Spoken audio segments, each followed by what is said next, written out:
Welcome to episode 40 of our deep dive into Robert Greene's The Laws of Human Nature. Today we're exploring the concept of resentment, a mindset that often takes root in childhood. Imagine a person who always feels like they're getting the short end of the stick. This kind of resentful attitude often begins in early years, with children who feel they never received enough love or attention from their parents, no matter how much they were actually given. As they grow up, this feeling sticks with them like glue. People with a resentful attitude are always on the lookout for signs that others don't respect them or think they're not good enough. They see the world in a me versus them way. If someone else has something they don't think, good for them. Instead, they think, that's not fair. Why don't I have that? It's like they're keeping score all the time, and they always feel like they're losing. Here's the tricky part. These folks don't usually blow up in anger when they feel wronged. They're careful about showing their feelings. Instead, they let their hurt and anger simmer inside, like a pot left on low heat. Over time, this pot of bad feelings gets hotter and hotter. Eventually, they might try to get back at people in sneaky ways, like quietly sabotaging a project or giving someone the cold shoulder. Because they always feel wronged, they start to see the whole world as unfair. They might become leaders of people who also feel mistreated. If they get power, watch out. They might use it to get revenge on anyone they think has ever looked at them the wrong way.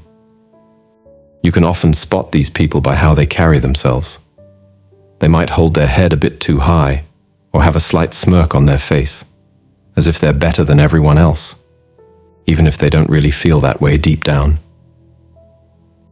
As they get older, they might pick fights over small things, unable to keep all their built-up resentment inside anymore. Let's look at a real-life example. Tiberius, a Roman emperor who lived a long time ago. Even as a kid, people noticed something was off about him. His teacher said he was like a jar filled with blood and bile. In other words, anger and bitterness. As he grew up, Tiberius always felt like no one appreciated him enough. Not his mom, not his stepdad, who was the emperor before him, not his soldiers, not the Roman people. When he became emperor himself, he slowly and coldly took revenge on anyone he thought had ever disrespected him.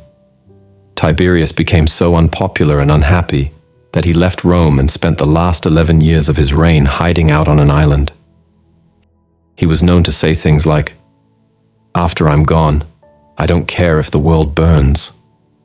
When he finally died, the people of Rome were so happy that they celebrated in the streets. If you see some of these resentful tendencies in yourself, don't worry, there's hope. The best medicine is learning to let go of hurts and disappointments. It's actually healthier to get angry in the moment, even if it seems silly, than to hold on to every little thing that bothers you. Remember, most people aren't out to get you. They're usually too busy thinking about their own lives to plot against yours. Try to stop seeing everything as a personal attack. Understand that respect is something you earn through your actions, not something you automatically deserve just for existing. The key is to break out of this resentful cycle by being more understanding and generous towards others. If you have to deal with someone who has a resentful attitude, be very careful. They might seem nice on the surface, but they're always on the lookout for insults, even when none are intended. You can spot them by their history of suddenly ending friendships or always judging others harshly. You could try to slowly gain their trust, but be aware that the longer you're around them, the more likely they are to find something to resent about you.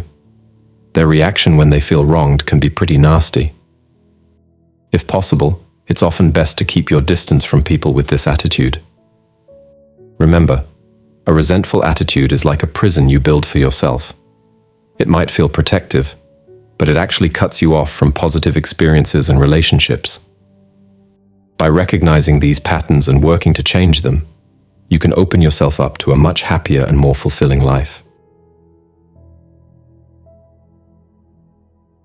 If you enjoyed this video, please hit the like button. If something resonated with you, share your thoughts and personal experiences in the comments below. Your insights could be valuable to others. Now, a quick reminder. Make it a habit to learn something beneficial every day. The content you consume is like food for your brain, so be intentional about it. Otherwise, the algorithm might start influencing your thoughts. Reflect on that. We're always accepting your contributions through subscriptions to our channel. Your support will help us with upcoming projects and ensure we continue delivering top-notch content. Join us by subscribing today.